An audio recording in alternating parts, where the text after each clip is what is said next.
All right? So the difference is this. The difference is in number 1, they have a concept called eudaimonia.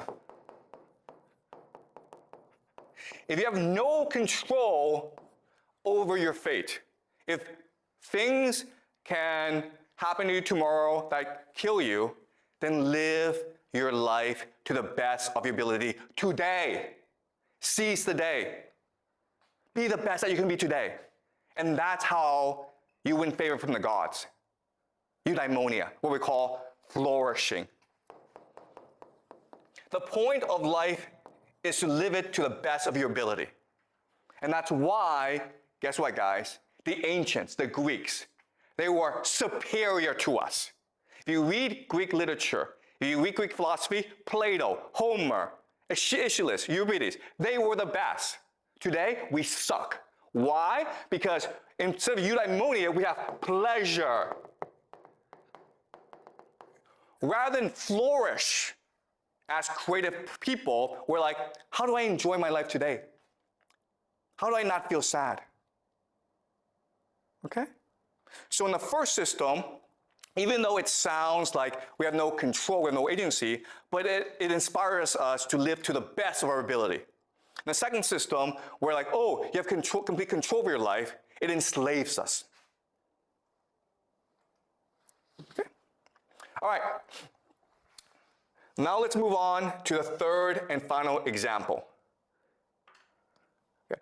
And I know this is shocking, I know this is surprising, but over the course of the semester, I will give you enough evidence to convince you that this is all true, okay? I'm just setting up the structure and the framework today. All right, let's do school. Guys, why do we have school? Why are we in school? Why? Why are you here? What? Some place learn and teach. Exactly, right? Learn. What else? Yeah, to get the degree, okay? To get the degree. Okay, to graduate. What else? To have knowledge. Knowledge, yes.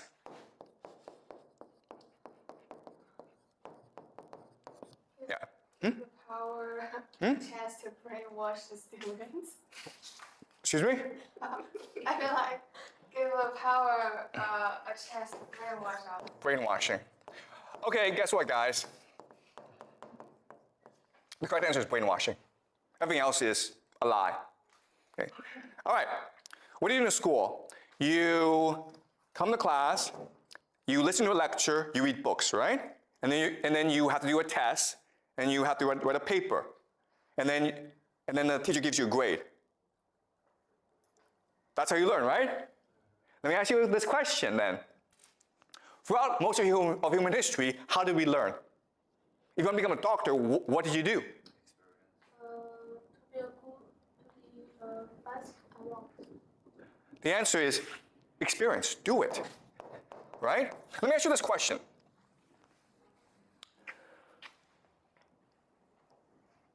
Let's say you're 12 years old. You're going to be a doctor, okay? There are two paths ahead of you. The first path is, you know what? I'm going to put you in a hospital, and you're going to learn there for like 10 years.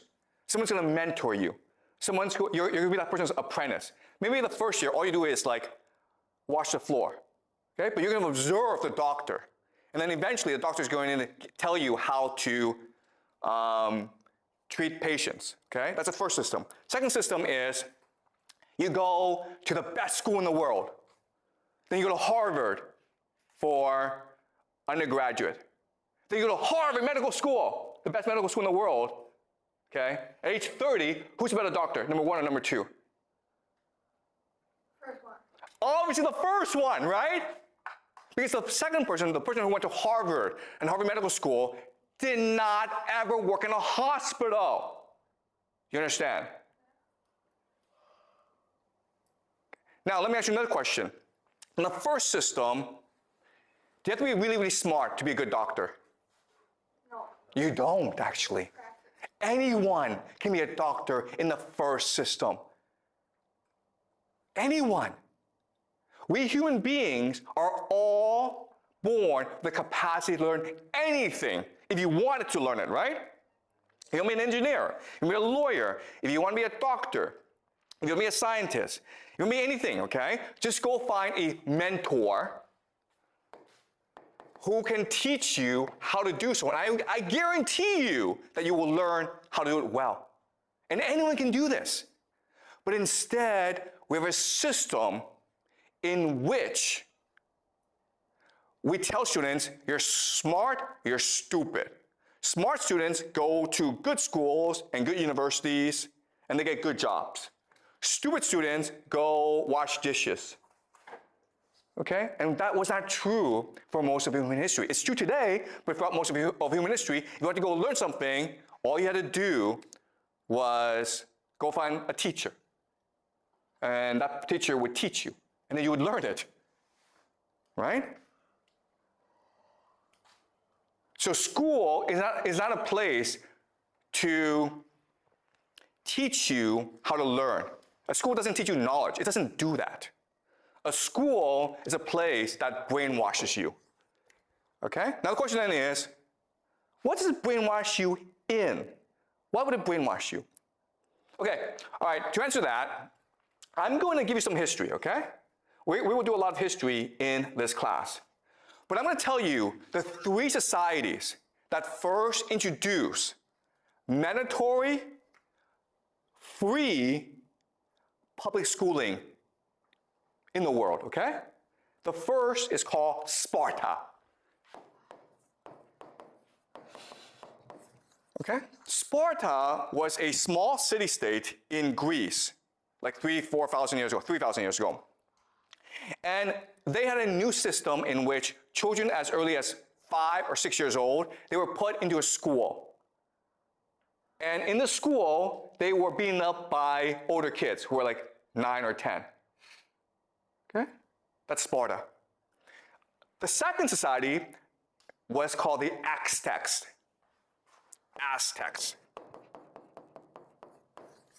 And they also provided free compulsory education to all its children.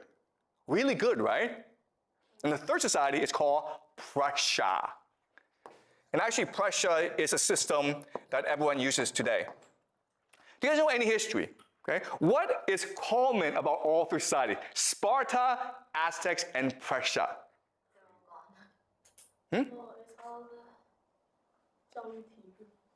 What is common to all 3? Okay. War. All 3 societies are fundamentally war societies, dedicated to defeating their neighbors. Sparta was one of thousands of city-states in Greece. The only society of these thousands that had compulsory education. Why? Because Sparta was first and foremost engaged in war making. Sparta, you've heard of Spartans, right? It's the Spartan warrior. Okay? The Aztecs were the greatest war society in Central America before the arrival of the Europeans. They defeated everyone. They were engaged in war. They also did a lot of human sacrifice as well. Okay, we learn about the Aztecs later on.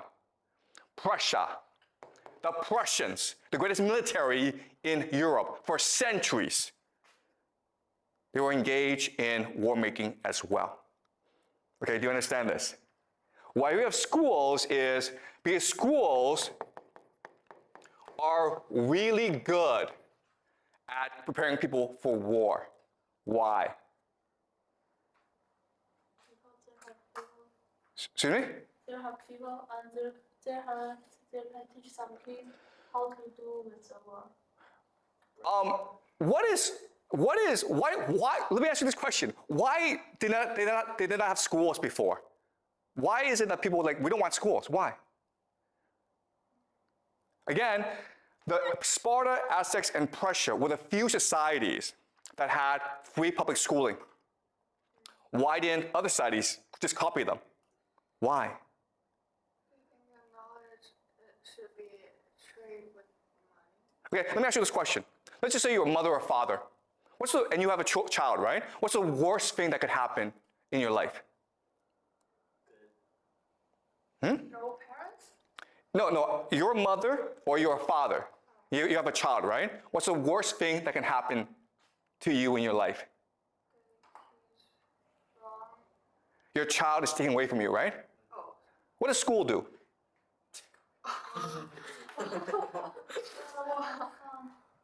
School is designed to take your child away from you. Okay? Let me ask you this question. If school was about learning, why don't parents and children go to school together? Yeah, why not? Why? Because they have to work to make money to survive. Because parents have to work to survive, right?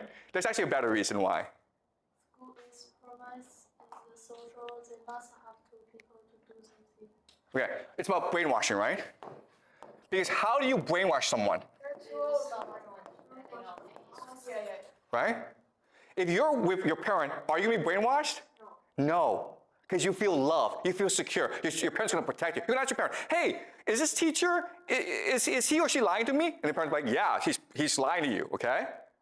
It's only because you've been taken away from your parent that you are now willing to be brainwashed. Why? Because what happens if you leave your parents? How do you feel?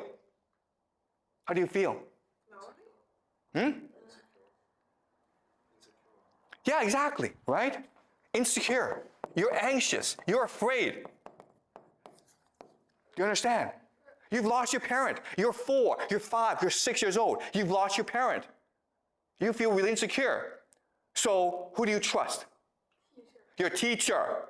Whatever your teacher says is now correct. One of our parents is also brainwashed, like, because they went to school before when they were small. Yeah, okay, that's actually a great point, okay? Aren't our parents brainwashed as well? That's correct. Your parents are brainwashed. But what I'm saying is, when a parent is with a child, the child feels secure. And if you're secure, you're much more willing to disobey authority. You're much willing to ask questions. You're much willing to think for yourself because you feel secure, because your parent is there to protect you. But if you take a parent away, you can't do that. You must now rely on the teacher who can now brainwash you. Okay? So are you brainwashing us? Am I brainwashing you? Okay. Maybe it's a jar too. Okay. All right. Okay. So the question is, am I brainwashing you? Okay, that's a good question. And it's a fair question. And again, that's why I tell you this. Okay? You have the capacity to ask me questions. You have the capacity to challenge me. You have the capacity to think for yourself. Okay? So all I'm saying is, hear me out, ask me questions, and then think for yourself whether or not I make sense. Because the difference between my class and other classes is like, I don't test you, right? I don't give you grades. It's a pass-fail class. You can actually choose to say, you know what, this is nonsense, I don't want to listen anymore. I can't stop you. Okay? But in school, guess what happens if you don't come to school? Your parents get arrested. All right? Do you understand? That's the difference. It's your choice whether or not to pay attention or not. All right, so another question is, okay, if schools are designed to brainwash you, what are they brainwashing you in? Well, they're designed to brainwash you to believe a concept called the nation state. The nation state. The schools are designed to brainwash you to think the nation state exists. It is a person, Mother China. You must love this person. You must be willing to sacrifice yourself for this person.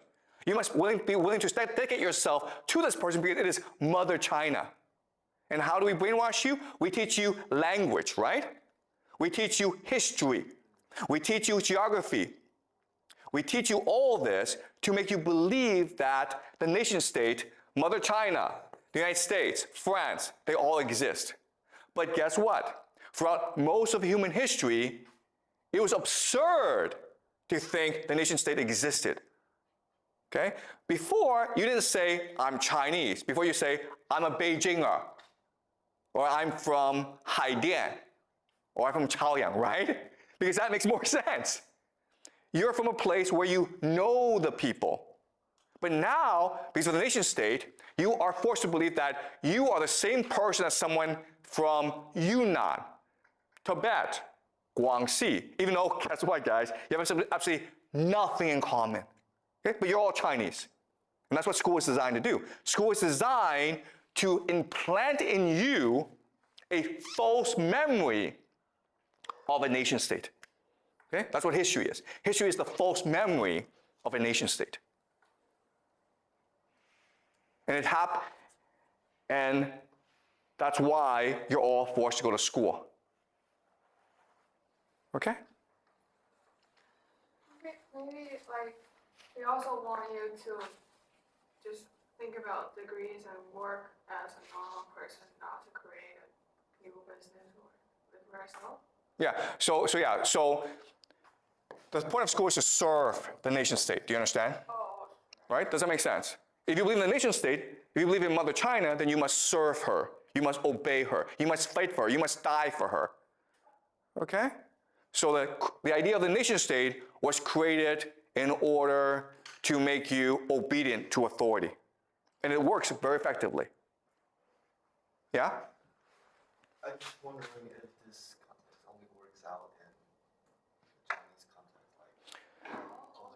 like All countries are nation states, okay? So I mean, like, I'm not saying China is different from other places. China is exactly the same as other places, okay? What you will learn in this class is how do we get to this place? Because again, the three things that we learn, okay? Money, the individual, the nation state. These are all ideas and concepts beyond the human experience. If you try to work this out from first principles, if you try to figure this out by yourself, you couldn't do it. You have to be brainwashed into believing these three things. If someone from the past, maybe 1,000 years ago, were to come today and you would explain the concept of money, individual, and nation state, the person would be like, wait a minute here. This means that you're all slaves. Okay? So now the question then is, where do we get these three concepts from? What you will learn in this class is these three concepts come from a revolution in human thought called monotheism. The one true God. This idea, monotheism, forever changed the course of human history. And it gave us these concepts of money, individual, and nation state. Monotheism is such a powerful idea that it turned nothing into everything. Okay? That's what you will learn in this class. We will learn about monotheism, and we will discover how it created money, individual, and the nation state, and it basically created the world that we live in today. Okay? All right. Any questions? is Christian like monotheism? Excuse me? Christianity is like monotheism. Okay, yeah, so there are three great monotheistic religions, right? Judaism, Christianity, and Islam. What I will show you later on is it's basically the same religion. Okay? Yep. All right. Okay, so I don't want to give you too much information, okay? Because there's a lot to process. But I want you guys to remember the concepts. Money, individual, and nation state are all powerful concepts that are embedded into everyday life. You cannot escape it. Okay, you've been brainwashed into thinking that they all exist, when in fact they actually don't exist. And that's how power works. What power is, okay? What power truly is what we call alchemy. Alchemy, throughout human history, was the pursuit of turning lead into gold. Okay? Lead into gold. Okay? nothing into everything. That's what alchemy was. And maybe in science class, you're taught that alchemy is this fake science. It's a pseudoscience, and it did not work. What you will learn in this class is we achieved alchemy. Okay? We turn nothing into everything. We turn lead into gold. Or that's what power is. Power is the capacity to turn nothing into everything. Power is the capacity to make you believe that money is valuable, that the individual can lead to happiness, that the nation state exists. That's what power is. Okay? And as a result, today we live extremely miserable lives. Okay? So you've been taught to think that, oh, life just gets better and better. What you will learn in this class is actually, nope, okay? And what's really important is you will also learn in this class that this was an accident. Okay? This is just an accident. It's an accident of the human imagination. It's because we didn't know what we were doing that we created this system.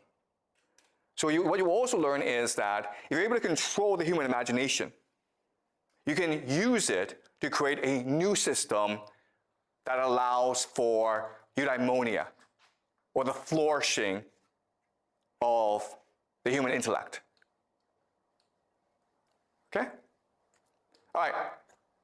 Any questions? Okay, so that's it for today. Okay, I'll see you guys next class.